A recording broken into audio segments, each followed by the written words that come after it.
primetime news this evening, what will happen to the political ombudsman's office? We'll explore. Primary school raises alarm as several students have been caught vaping. And 14 unions sign government's new compensation package.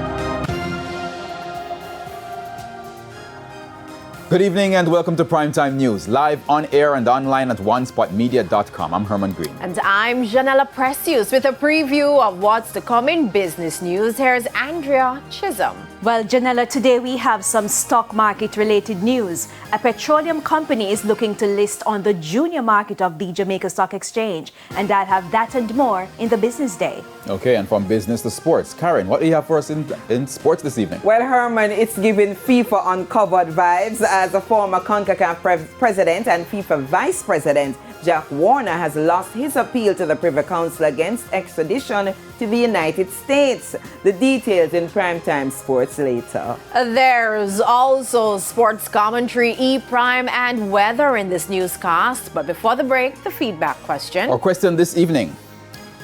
Do you think a new political ombudsman should be appointed? Give reasons for your answer. You can share comments online, facebook.com/television Jamaica, and tweet us at televisionjam1. The Primetime Package returns right after this break. Please stay with us.